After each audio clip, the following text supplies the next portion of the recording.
Ya. Bismillahirrahmanirrahim. Assalamualaikum warahmatullahi wabarakatuh. Salam Malaysia Madani dan salam Nadi Ilmu, amalan membaca.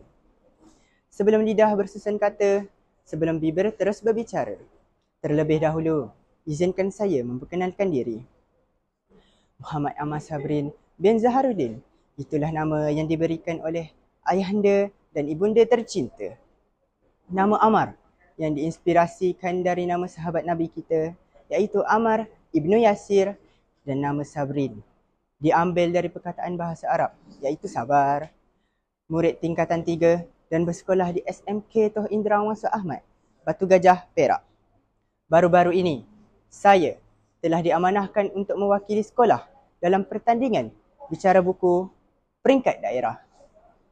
Sebagai pelajar, sudah menjadi rutin saya untuk membaca buku untuk menghilangkan rasa bosan apabila adanya waktu yang terluang. Pelbagai genre yang saya baca, termasuklah komik, khususnya komik seram atau fiksyen, komik yang berunsurkan motivasi dan nasihat, keagamaan, sejarah dan pelbagai lagi. Menurut pandangan peribadi saya lebih minat membaca buku yang berkaitan dengan sejarah. Dari pelbagai buku yang saya baca, saya dapat mendalami sejarah negara kita dengan lebih mendalam lagi. Untuk itu, izinkan saya untuk membawa kita semua mendalami, memahami dan menyelami sejarah tentang institusi pendidikan dan sekolah-sekolah pada masa dahulu. Karya ini ditulis oleh Bazil Halim dengan tulisannya yang berjudul Institusi Pendidikan. Buku ini dicetak buat kali pertama di Malaysia pada tahun 2014. Buku ini dicetak buat kali pertama oleh Contemplasi Sendirian Berhad. Semua bahagian di dalam buku ini tidak boleh diterbitkan semula tanpa izin terlebih dahulu daripada penerbit. Institusi Pendidikan merupakan sebuah buku yang mengandungi sejarah tentang sekolah-sekolah pada masa dahulu. Penulisan ini bertujuan untuk mengenali sejarah negara Malaysia dengan lebih mendalam.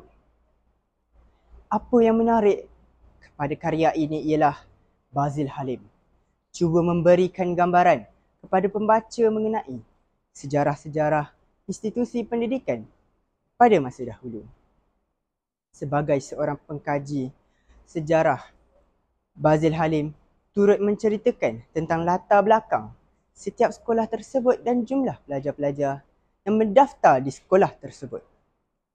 Bazil Halim juga menceritakan kesemua mata pelajaran yang diajar di sekolah ini seperti karangan, jahitan, pendidikan jasmani dan lukisan.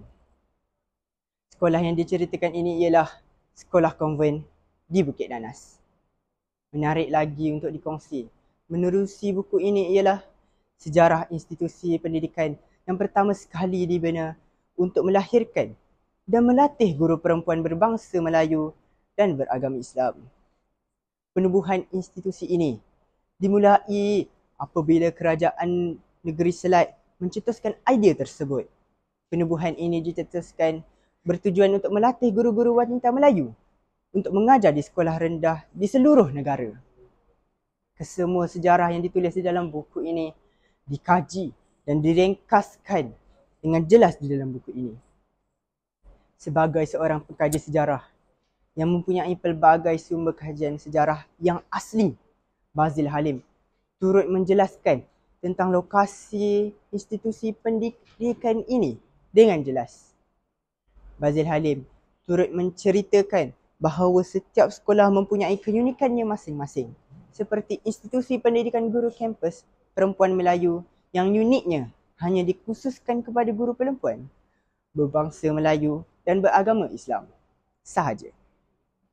Dan sekolah konvent Bukit Nanas yang ditubuhkan oleh kumpulan The Sister of Holy Infant Jesus. Bazil Halim menceritakan bahawa sekolah konvent Bukit Nanas pada awalnya terletak di Jalan Ampang di Kuala Lumpur dan dipindahkan ke Bukit Nanas kerana kawasan itu sering dilanda banjir. Banyak lagi sejarah institusi pendidikan yang diceritakan di dalam buku ini. Tapi saya dapat menceritakan 2 daripada 25 bab sahaja. pelbagai lagi sejarah yang dapat menarik hati kita untuk mengenali setiap seluruh sejarah institusi pendidikan di negara kita ini. Jika anda, khususnya anak muda yang ibarat pucuk muda, oleh itu, ayuh, mari kita baca dan gali ilmu dalam buku ini secara lebih terperinci, kerana anda akan mengetahui keistimewaan karya ini pada setiap helaian muka surat. Saya akhiri resensi buku saya dengan wabillahi taufiq wal hidayah. Assalamualaikum warahmatullahi wabarakatuh. Sekian, terima kasih.